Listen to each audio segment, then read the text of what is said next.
Sending National Guard troops into major American cities could become a routine deployment, regularly using military force on U.S. soil against U.S. citizens.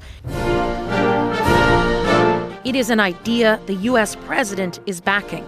We should use some of these dangerous cities as training grounds for our military, National Guard. Donald Trump made his case to hundreds of the most powerful American generals and admirals summoned for a rare in-person gathering. It's the enemy from within, and we have to handle it before it gets out of control. It won't get out of control. National Guard troops have been deployed to several Democrat-run cities, including Los Angeles this summer. Trump would like to add more locations to his list. In our inner cities, which we're going to be talking about, because it's a big part of war now. It's a big part of war. These new threats come along with new promises of more power for some soldiers and leaders. No more politically correct and overbearing rules of engagement. Just common sense, maximum lethality, and authority for warfighters. Other changes announced include killing whistleblower programs to report abuse and toxic behavior, and women seeking combat roles will now have to meet the highest male standards. If that means no women qualify for some combat jobs, so be it. All of it part of the broader effort to reshape American military culture. No more identity months, DEI offices, dudes in dresses. No more climate change worship. No more debris. We are done with that shit. There is growing concern among some experts about several of the proposed changes in combination with Trump's threats. There are some parts of the administration that are trying very hard to move in an authoritarian direction. Amid this alarm, Trump's speech stood out. He spoke for more than an hour, rambling at times. During the sleepy Joe Biden era. He aired his grievances, attacked his opponents, and made a bizarre reference to a racial slur while talking about nuclear war. I call it the N-word. There are two N-words, and you can't use either of them. And he re-upped his familiar threat to annex Canada. I said, well, why don't you just join our country? You become 51, become the 51st state. Trump's delivery aside, the message to military members who disagree with these plans or the changes, they're being encouraged to resign. And Katie, it seems in terms of sending in the National Guard that Donald Trump has more cities in mind. Yeah, San Francisco, Chicago, New York, and Los Angeles again. He complained about crime in all of those cities, sending a warning shot they could be up next. All right, Katie, thank you. That's Katie Simpson in Washington tonight. Hey, all, this is George Cook at African American Reports. Ever since Trump was reelected, I've been warning black people that this crackdown on immigration will eventually impact us. Now, some people thought I was full of shit. Some people laughed at me. Foundational Black Americans and ADOS, American Descendants of Slaves, said I didn't know what I was talking about, that because they were born here, it would protect them. Well, y'all watch this bullshit that happened in Chicago on September 30th, 2025, and tell me if you still think being born here will protect you. I spoke to one woman who actually lives in this building, and she says she was detained by ICE agents overnight, and she says they took everyone and then asked questions later. They just treated us like we were nothing. Patricia Fisher says she came out to the hallway of her apartment complex on the corner of 75th and South Shore Drive in her nightgown around 10 Monday night, only to find ICE agents yelling police. It was scary because I've never had a gun put in my face. They asked my name and my date of birth and asked me did I have any warrants, and I told them no, I didn't. She says she was then handcuffed and released around 3 a.m. Fisher says she was told if anyone had any kind of warrant out for them, even if it was unrelated to immigration, they would not be released. Citizen video shows the chaotic trucks and military-style vans were used to separate parents from their children. Other neighbors say they saw agents destroying property to get in the building. And they had a big 15-inch chainsaw with a round blade on it cutting this fence down. We're under siege. We're being invaded by our own military. The FBI did confirm this morning that they did help the U.S. Border Patrol carry out a targeted immigration enforcement operation in this area, and they say they have been supporting these efforts at the direction. Now, I hope you all are paying attention now. Okay, just because you were born here is not going to protect your black ass from some racist-ass ICE agent who has to make a quota. Pay attention, people. Look at what's going on. If they can do that in Chicago, they can do it anywhere in the United States to anyone. Goodbye and God bless y'all. Giving all praises, glory, and honor to Yahawah, Bahasham, Yahawashi, Bahasham, Rakakwadash. Double honors to the apostles, elders, and bishops of Great Millstone. Salutations to my fellow laborers, and shalom to the saints. Yahawah willing, this lesson will be edifying, relevant unto salvation for the hopeful elect. And the title of this lesson is The Enemy Within. The Enemy Within. And like you saw in the intro, the walls are closing in on Jacob, okay? The walls are closing in on our people. And while some churches wait for their persecution, thinking that their doctrine is what is going to single them out for persecution, our people are being set up for the slaughter. Now, there used to be a law or something of the sort called posse comitatus, where the United States military should not use the military against its own American citizens. But you had a meeting with the Secretary of Defense, I think he is, Pete Hegseth or something like that, calling all the high-level admirals and generals of the United States military into a meeting last week, or this week, earlier this week. I think it was Tuesday, maybe October 30th or somewhere around there. And the gist of the meeting is basically,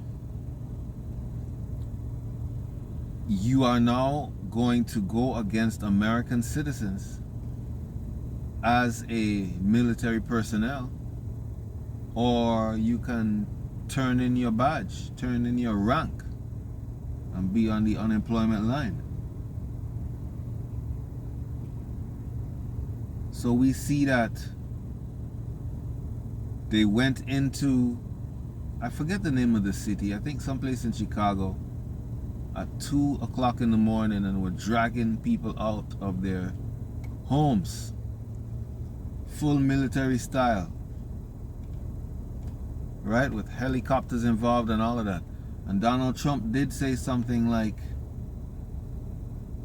the inner cities would be used as a training ground for the military.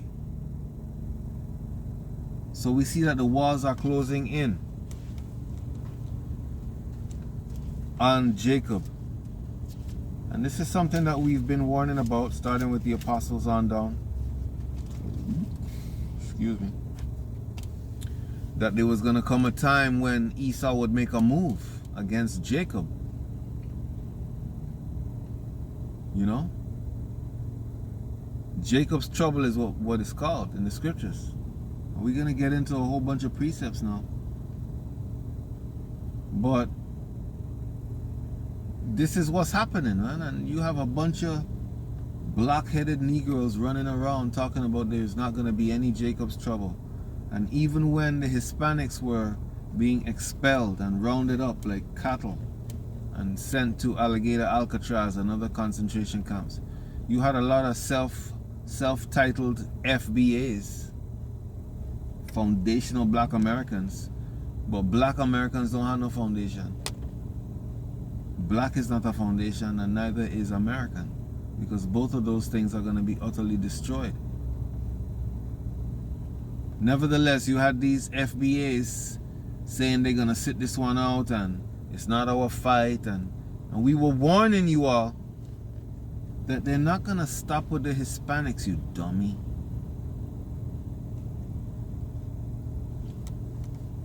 And, you know, now we are beginning to see the things that we have been prophesying come into fruition. Let's get that now in, I think it's, where is that one? Is it Ezekiel 33?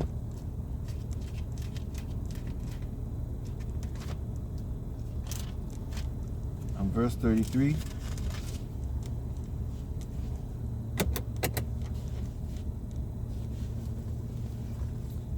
It says, "And when this cometh to pass, lo, it will come, then shall they know that a prophet hath been among them." I did a lesson a few months back entitled something like "Persecution will prove our doctrine true." Meaning when the persecution is evident on a racial basis that our people are being targeted, our ministry will be proven true, because we've been saying it long before it happened, right? That's why it says, "And when the prophecy comes to pass, then shall they know that a prophet hath been among them." But the title of this lesson is "The Enemy Within." And when you look at all the different things that are happening, whether it be layoffs, whether it be the criminalization of homelessness, whether it be the militarization of the Army and the Navy and the National Guard, whether it be the garrisons that are being built around these cities, whether it be the false flags that are used to strike up dissent and animosity between the different races in America, all of these things show you that it's not an isolated event that's coming on the scene, man. It's all these different things put together. All right? Let's get Jeremiah chapter 50. Just to show you that you FBAs were wrong.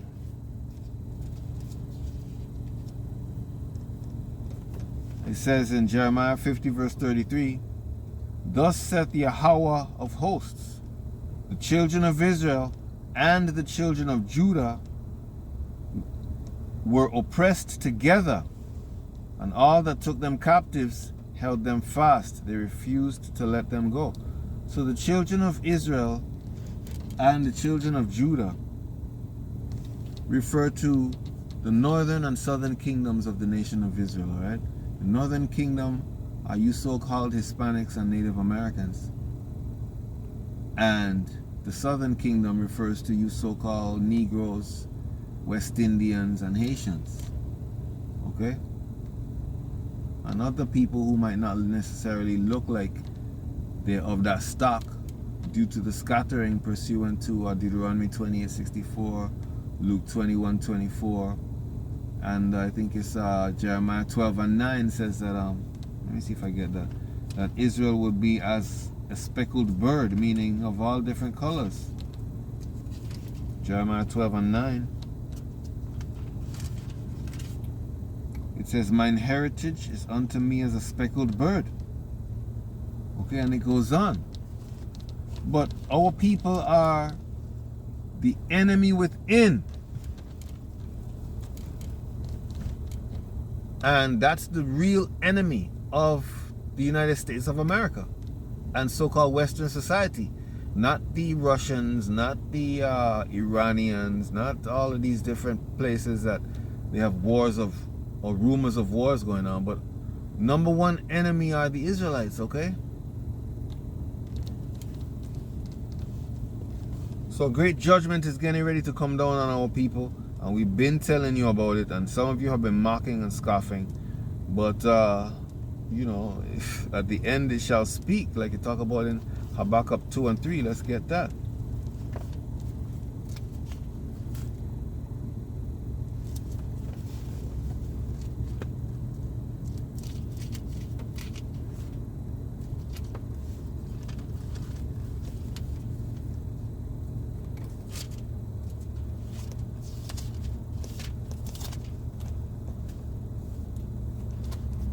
Bear with me here.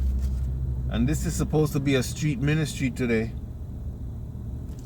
But, you know, it's raining back and forth. Right this present moment it's not raining. But it could start at any moment. So I'm not going to be trying to force the course of the river and trying to scramble to get my camera and my Bible out of the rain. That's why I'm doing this lesson in my vehicle, all right?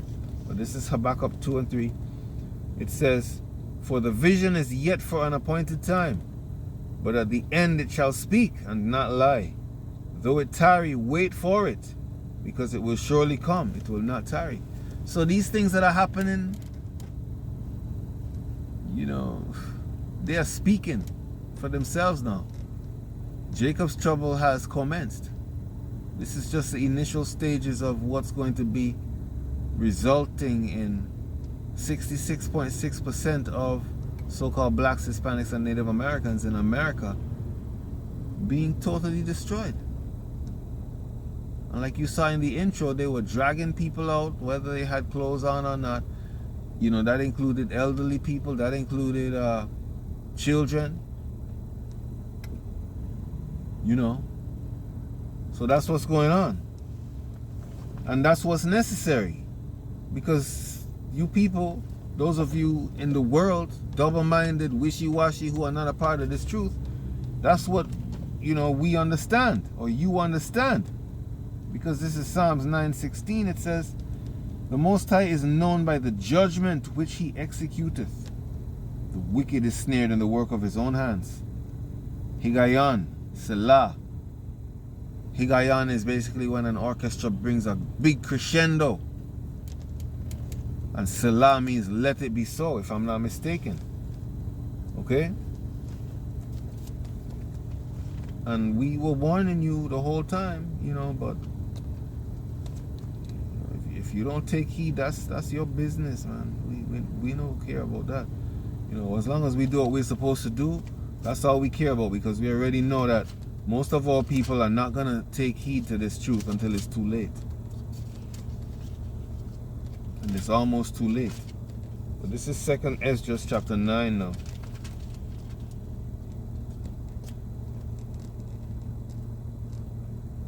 I'm going to start at the top. It says, he answered me then and said, measure thou the time diligently in itself, and when thou seest part of the signs past, which I have told thee before, then shalt thou understand that it is the very same time wherein the highest shall begin to visit the world which he made.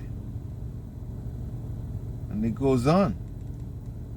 Therefore, when there shall be seen earthquakes and uproars of the people in the world, then shalt thou well understand that the Most High spake of those things from the days that were before thee, even from the beginning. So, you know, we have a more sure word of prophecy. Let's get that, I think, is 2 Peter. We have a more sure word of prophecy where you will do well if you take heed. This is 2 Peter 1:19. It says, we have also a more sure word of prophecy, whereunto ye do well that ye take heed, as unto a light that shineth in a dark place, until the day dawn, and the day star arise in your hearts. You know, so this truth that we have is like a light that can shine into the future. And like I brought out a few months ago, persecution will prove our doctrine to be true, because we told you about it before it happened. Pursuant to Ezekiel 33 verse 33. The walls are closing in on Jake. And you so-called blacks, you know, you so-called Rastas and Muslims and Nation of Islam 5%ers and Pentecostals and Buddhists and, you know, all these dumb religions that you guys are involved in, has not told you what is coming to pass before it came to pass. And if, like I always tell people, when you see the things that we're telling you happen, like, you know, the earlier parts of the prophecy happen, understand that the later prophecies are also going to happen too. So just as there's a Jacob's trouble that already has commenced, there's also going to be, matter of fact, let's get that. There's also going to be the deliverance of the remnant of Jacob. Okay? And the destruction of this world and all the powers that rule it right now. Because we are in the time of the Gentiles, and the time of the Gentiles is soon up. But this is Jeremiah chapter 30 now.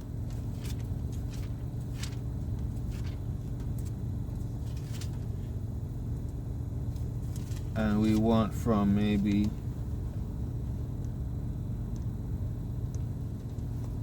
get to the point in verse 7. It says, Alas, for that day is great, so that none is like it. It is even the time of Jacob's trouble, but he shall be saved out of it. So it's the time of Jacob's trouble, but only 1/3 are going to be saved out of it. So the great vast majority of our people are going to be destroyed. 2/3, 66.6%. But it's going to be even more than that, because when you read the book of Revelation, I think it's chapter 2, verse 10, it tells you that some of the saints who are not a part of the 2/3 are also going to be destroyed by the sword and by persecution, right? Revelation 2 and 10, it says, Fear none of those things which thou shalt suffer. Behold, the devil shall cast some of you into prison, that ye may be tried, and ye shall have tribulation 10 days. Be thou faithful unto death, and I will give thee a crown of life. You see that?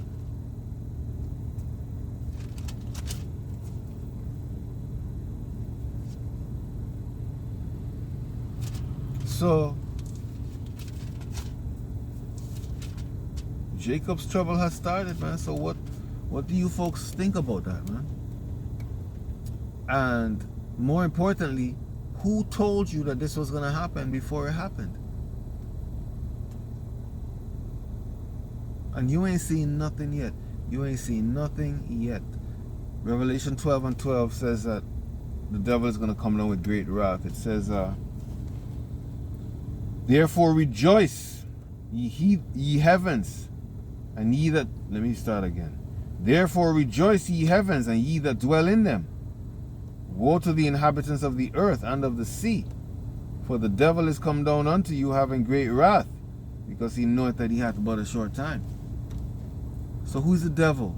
When it says in Revelation 2 and 10, they talk about the devil throwing you into prison. Which nationality of people own the prisons? The private industrial prisons. Esau, Edom, that's who, the damn devil that we told you about. And now you're going to see him being revealed, pursuant to 2 Thessalonians, the 2nd chapter. Because people don't understand that, we're telling you the truth, huh? At the end it shall speak, and when these things come to pass that we prophesy, then shall it be known that a prophet had been among you. Let's get 2nd Esdras, the 16th chapter now. And by the way, the title of this lesson is The Enemy Within. And right now we're speaking about the enemy within America. But soon we're going to be speaking about the enemy within each and every one of us. Alright, because we got some enemies inside of us too. And perhaps that's even more pertinent than the external enemies. But this is 2nd Esdras 16.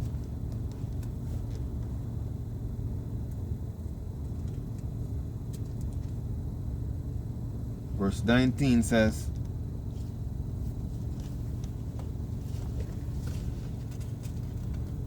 Behold, famine and plague, tribulation and anguish are sent as scourges for amendment.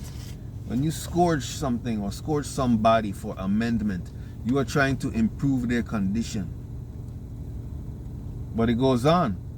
But for all these things they shall not turn from their wickedness, nor be always mindful of the scourges. So all people are gonna suffer these persecutions, and they're not going to turn from their wickedness. It's because the time to turn from your wickedness is before the tribulation, before the war, before the famines and everything else that's coming. The time is now to choose this truth. But if you haven't been already chosen by the Heavenly Father, because it says many are called, few are chosen. If you have not been designated as part of the elect, the first fruits, the 1/3, like you talk about in Ephesians, the 1st chapter, the 4th and 5th verse, then you're not going to turn away from your wickedness. You're going to be wasted, man. Because you are the enemy within. They're going to make America great again. And that means drastically reducing the population of the so-called blacks, Hispanics, and Native Americans, and trying to keep the rest of us for slaves. That's how you make America great again. But this is 2nd Esdras 16. And I want from verse 70 now.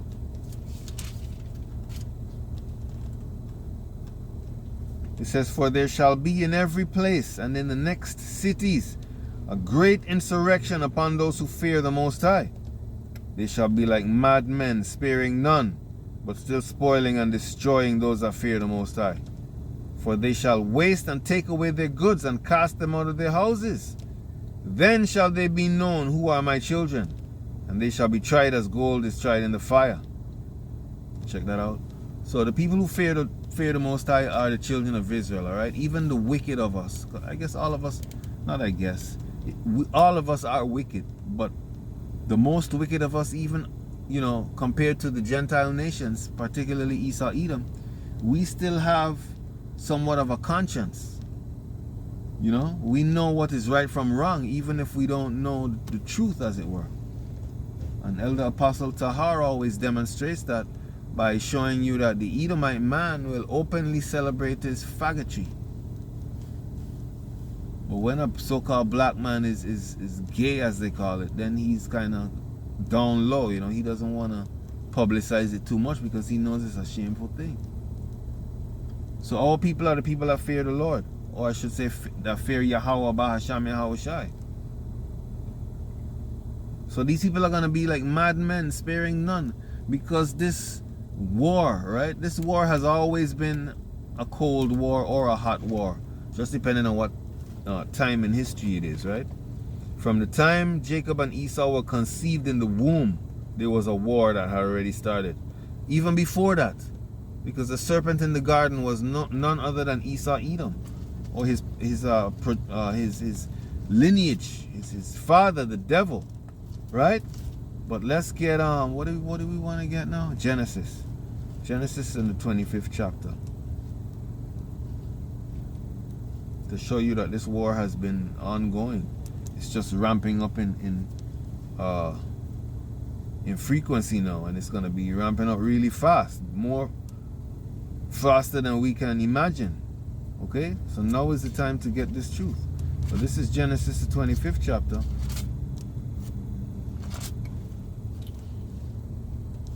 and it says, maybe I'll start from verse 21.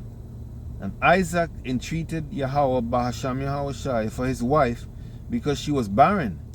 And the Most High was entreated of him. And Rebekah his wife conceived. And the children struggled together within her. And she said, If it be so, why am I thus? Or if Most High sent this pregnancy, why are these children fighting? And she went to inquire of the Most High. And the Most High said unto her, 2 nations are in thy womb, and 2 manner of people shall be separated from thy bowels. And the one people shall be stronger than the other, and the elder shall serve the younger." You see that? So from the time these children were conceived, they were fighting one another, huh? You dumb Negroes thinking you're gonna make peace with this devil and he's gonna be your friend. Nah, Ezekiel 35:5 tell you that this man have a perpetual hatred for you. The Heavenly Father is who put that hatred in Esau, Edom. Let's get that in. I think is it Ecclesiastes? Do I want to get that? Ecclesiastes 7. Let me see something here. Yes, it says in verse 13, "Consider the work of the Most High, for who can make that straight which he hath made crooked?" You see that? So the Most High has made Esau, Edom crooked.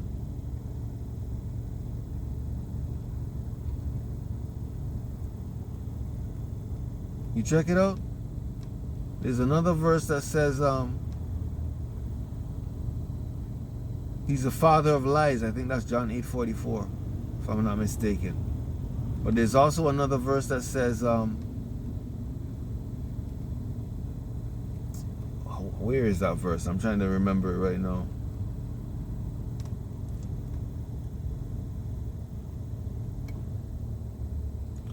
I can't remember where that verse is, but it says something like, his soul is not upright in him. I think it's in the book of Job. His soul is not upright. It was made crooked.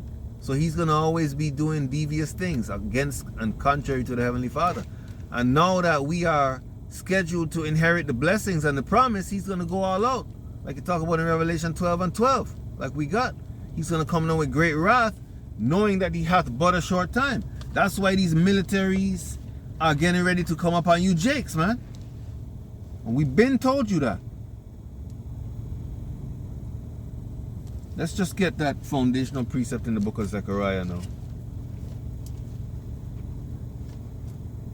Zechariah 13 and verse 8, it says, "And it shall come to pass that in all the land saith the Most High, 2 parts therein shall be cut off and die, but the 3rd part shall be left therein. And I will bring the 3rd part through the fire, and will refine them as silver is refined, and will try them as gold is tried. They shall call on my name, Yahawah Bahasham Yahawashi, and I will hear them. I will say, it is my people, and they shall say, Yahawah is my power." So that's the reason why all of these things are happening, man. You think they're going to bring up the military to drag you Negroes and Negrettes out of your homes at 2 o'clock in the morning using the United States military just to check for those who have outstanding warrants? No, they're training the military on how to descend upon you, man. And also get you accustomed to being totally violated.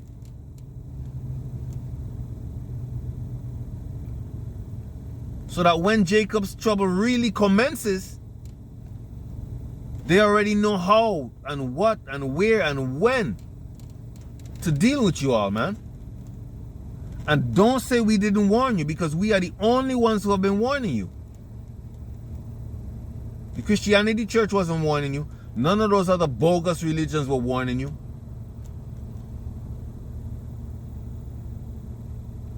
Then shall it be known that a prophet had been among you. Okay? When these things start to happen, and they're starting to happen, they're happening. Like they say in this country, things done the start already. Or like the Jamaicans say, it done curry. Meaning you already seasoned the meat and it's ready to cook. Done curry already. That means it's ready. Okay? Now this is Luke 21.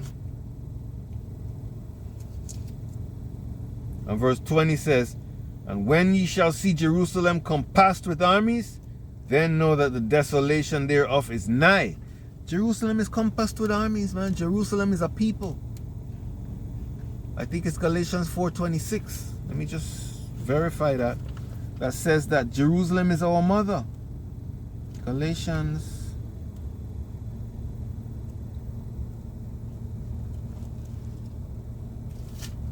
I think it's 4:26. Just bear with me here. All right.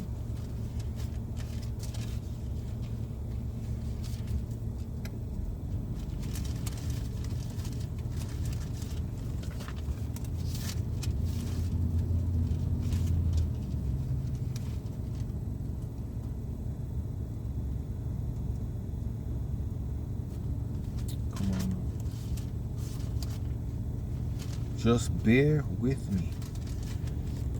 Galatians 4:26, it says, "But Jerusalem which is above is free, which is the mother of us all." So Jerusalem is not the place. Jerusalem is the people.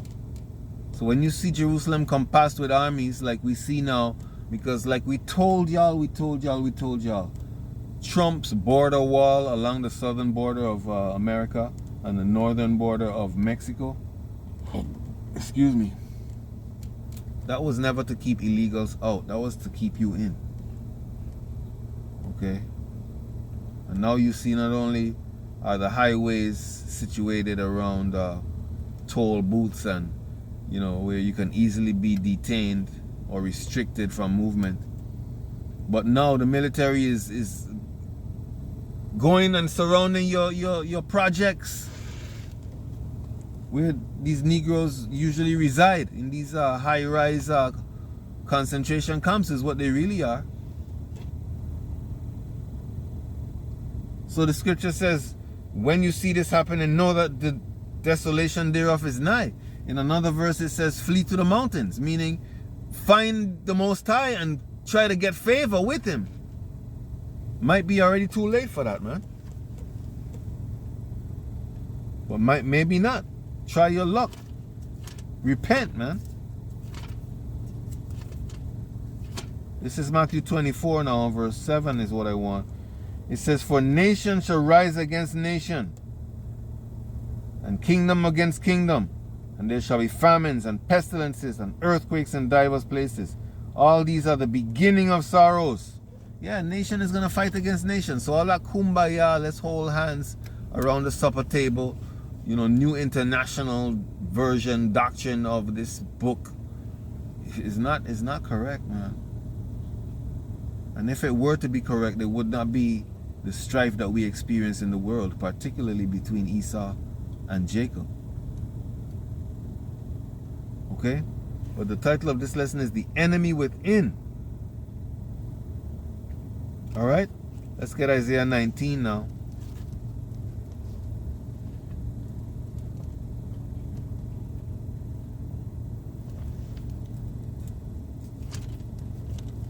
Isaiah 19, and I'm going to start from, what verse do I want?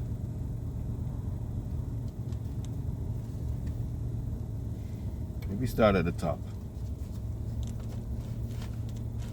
It says, the burden of Egypt, behold, Yahawah rideth upon a swift cloud. So the burden of Egypt, meaning the burden of America, okay? America is spiritual Egypt and Sodom, pursuant to Revelation 11 and 8. And, you know, you can clearly see a pyramid, an Egyptian pyramid on the American dollar bill. You can clearly see a Washington monument in Washington, D.C., which is none other than an Egyptian obelisk, the penis of Baal, right? So when it says the burden of Egypt, it's speaking about America. When it says, behold, the Most High rideth upon a swift cloud, it's not speaking about a cumulus cloud. When you read Psalms 104 and 3, I think it is, it tells you that he maketh the clouds his chariots. So Ezekiel saw the wheel within a wheel, pursuant to Ezekiel the 1st chapter, right?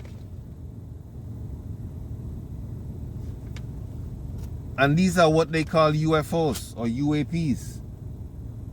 Okay, but this is Psalms 104 and verse 3. It says, who layeth the beams of his chambers in the waters, who maketh the clouds his chariot, and walketh upon the wings of the wind. So that's speaking about his chariots, those what you call UFOs, right? Check out Independence Day. You saw that huge ship? Yeah, that's what we're speaking about, all right? Hollywood ain't got such great imagination. These people know the truth, but they just twist it and turn it so that you don't understand. But the prophets are back to feed you, pursuant to Jeremiah 3:14 on down, with wisdom, knowledge, and understanding, whether you hear or whether you forbear.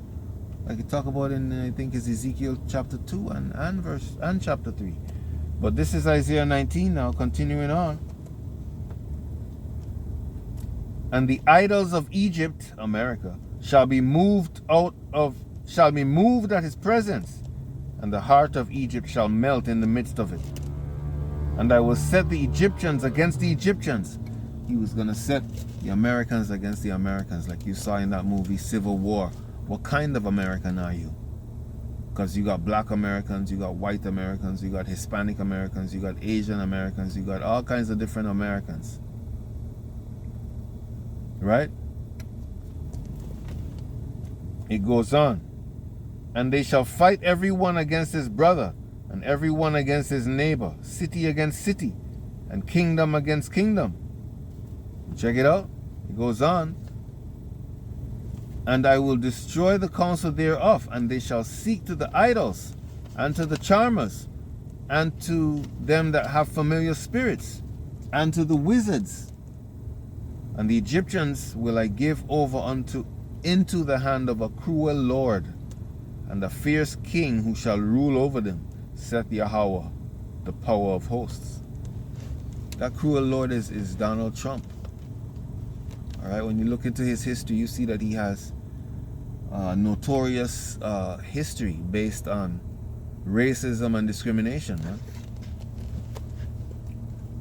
Remember when he was throwing out paper towels or toilet paper to those, I think it was hurricane victims or some kind of victims in Puerto Rico? Y'all remember that?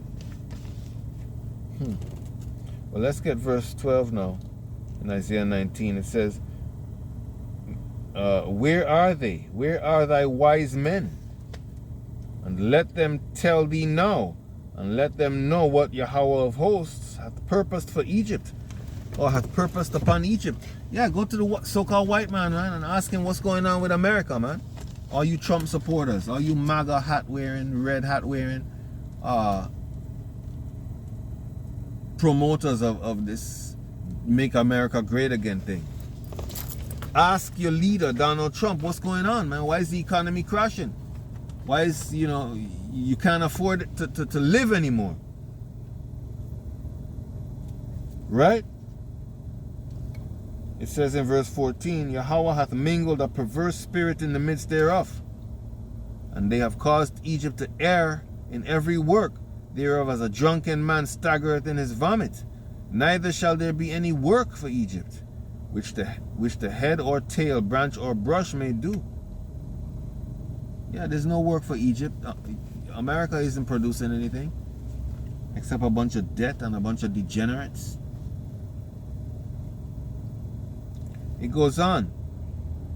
In that day shall Egypt be like unto women, and they shall be afraid and fear because of the shaking of the hand of Yahawah of hosts, which he shaketh over it. Yeah, because women are very fearful,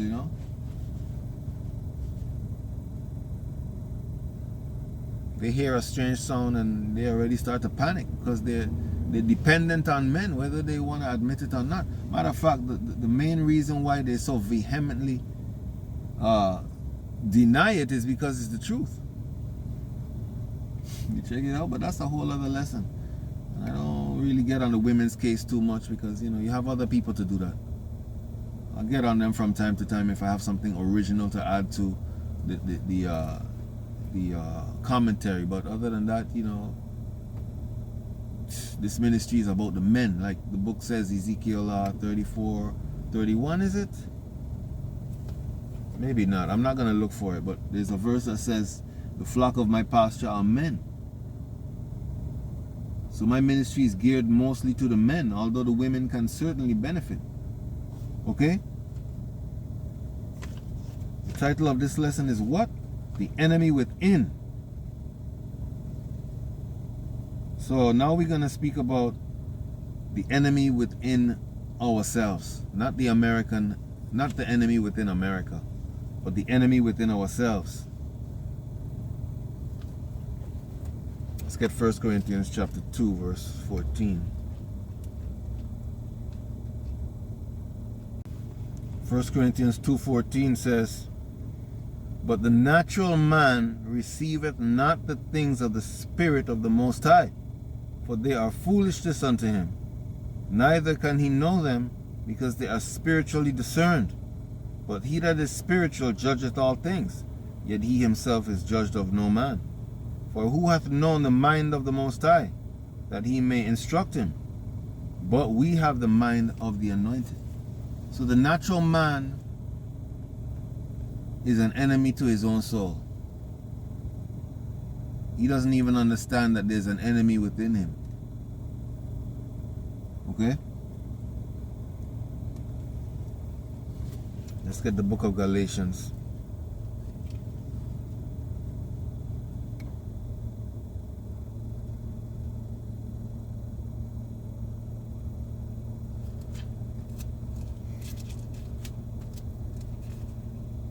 Galatians chapter 5.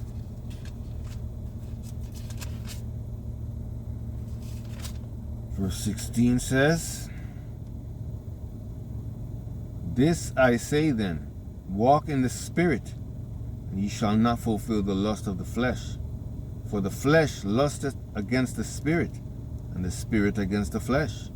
And these are contrary the one to the other, so that ye cannot do the things that ye would. So the enemy within is basically our natural nature, our human nature, which is to desire the things of the flesh, or the things of this world, or the things that are physical things. Okay, so the enemy within is our lower self, our animalistic desires. The things of the spirit are the things of the Most High. You see that? When you read 1 John 2:16, it tells you that everything in this world is just, matter of fact, let's just get it. 1 John 2:16. I think it is. It says, for all that is in the world, the lust of the flesh, the lust of the eyes, the pride of life, is not of the Father, but is of the world. And the world passeth away, and the lust thereof. But he that doeth the will of the Most High abideth forever. That's why I tell you, love not the world in 1 John 2:15. You check it out? I tell you, love not the world, because if you love the world, then the enemy within is what has control over you. Ephesians 4:22 talks about the old man. 2 Corinthians 2:11, I think it is, talks about the time when we were Gentiles, meaning we were worldly. When we desired the things of this earth more than the things of the Most High, but we have since repented from all of that. Right? This is 2nd Ezra, the 14th chapter now, because the title of this lesson is The Enemy Within. And we spent most of the time talking about what Pete Hegseth and Donald Trump referred to as the enemy within America, which are you so-called Hispanics, blacks, and Native Americans. But now we're speaking about the enemy within each and every one of us. This is 2nd Ezra 14. Verse 14 says, let go from thee mortal thoughts. Cast away the burdens of man. Put off now the weak nature. You see that?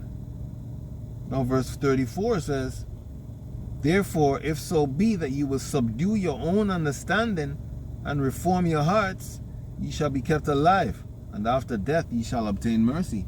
So that goes right along with Proverbs 3:5, which tells us to trust in the Most High with all our heart and lean not to our own understanding. Because when you don't know how you're going to make it, whether it's your rent is due, or your utility bill, or you need money for food, or whatever the case may be, the tendency is to trust in this world to provide those things. But Matthew 4:4, Luke 4:4, and Deuteronomy 8:3 all say that man shall not live by bread alone. That's why we have to mortify our members. Let's get that in Colossians. Mortify our members.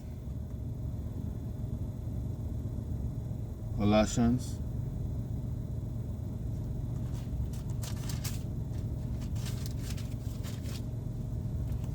chapter 3 verse 5 says, mortify therefore your members which are upon the earth, fornication, uncleanness, inordinate affection, evil concupiscence, and covetousness, which is idolatry. So mortify your members mean get yourself under control, man. Seek ye first the kingdom of heaven and his righteousness, like you talk about in Matthew 6:33, and then you're going to get all these other things that you desire.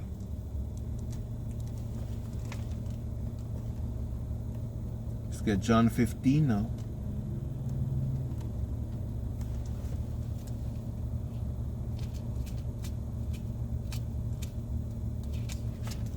John 15 and 19. It says, if ye were of... Wait, is that what I want? John 15:9. It says, as the Father hath loved me, so have I loved you. Continue ye in my love. If ye keep my commandments, ye shall abide in my love, even as I have kept my Father's commandments and abide in his love. These things have I spoken unto you, that my joy might remain in you, and that your joy and that your joy might be full. Greater love hath no man than this, that a man lay down his life for his friends. You see that? So that's what we are called to do, lay down our life. Like you talk about in Romans 12:1, laying down our own worldly pursuits and being a disciple of this truth, presenting our bodies as a living sacrifice, and perhaps presenting our bodies as a sacrifice to be destroyed as well. Right? Didn't Revelation 2:10 say that we ought to how it go? Revelation 2:10, it says be faithful unto death.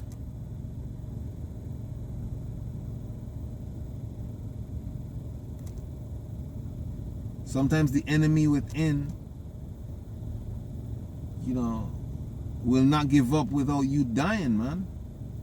Ultimately, the enemy within is not going to give up until we are changed and these physical bodies become a thing of the past. And when we have the laws, statutes, and commandments programmed into us and written in our DNA, right? But it goes on.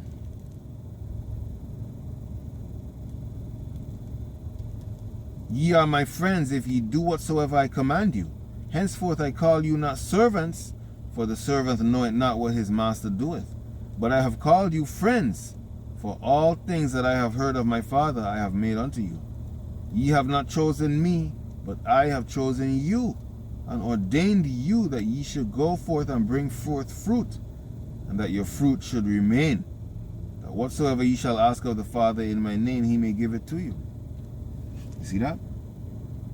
So Matthew 24:13 says that we have to endure unto the end. And Luke 12:22, let's just close off with that.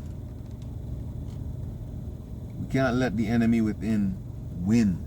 Like you talk about in Romans 6, I think it's 6:12, which says, let not sin reign in your mortal body, man.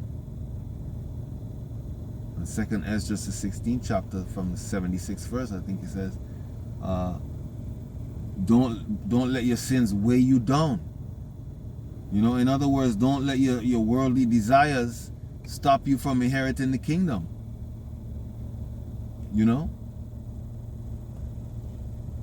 Cannot serve the Most High and Mammon. Choose ye this day whom you will serve. And as you can see, the walls are closing in on our people. So, if you choose wrong, or if you're not part of the elect, then you're not gonna make it. But this is Luke 12 from verse 22. It says, for the Holy Spirit shall teach you in the same hour. Wait, is that what I want? Luke chapter 12 verse 22. Oh, sorry. Luke 12:22. Salakia, like we say, which means forgive me. Alright, in Hebrew. But it goes, and he said unto his disciples, therefore I say unto you, take no thought for your life, what ye shall eat, neither for the body, what ye shall put on. The life is more than meat, and the body is more than raiment. Consider the ravens, for they neither sow nor reap, which neither have storehouse nor barns, and the Most High feedeth them. How much more are ye better than the fowls? And which of you taking thought can add to his stature 1 cubit? If ye then be not able to do that thing which is least, why take ye thought for the rest? Consider the lilies, how they grow. They toil not, they spin not. And yet I say unto you, that Solomon in all his glory was not arrayed like one of these. If Yahawah so clothe the grass, which is today in the field and tomorrow is cast into the oven, how much more will he clothe you, O ye of little faith? And seek not ye what ye shall eat or what ye shall drink, neither be ye doubtful of mind. For all these things do the nations of the world seek after, and your Father knoweth that ye have need of these things. But rather seek ye the kingdom of the Most High, and all these things shall be added unto you. Fear not, little flock, for it is your Father's good pleasure to give you the kingdom. Fear not, little flock, That refers to the nation of Israel. That includes you reprobates who are going to be destroyed on this side. The enemy within. We have to battle that enemy every day. And the enemy within America is going to be reduced drastically, like we've been prophesying. And we're all for it, because this is what the Most High said he was going to do. So, Yahawah willing, this has been an edifying lesson relevant unto salvation for the hopeful elect. Giving all praises, glory, and honor to Yahawah, Bahasham, Yahawashi, Bahasham Rakakodash. Double honors to the apostles, elders, and bishops of Great Millstone. Salutations to my fellow laborers, and shalom to the saints.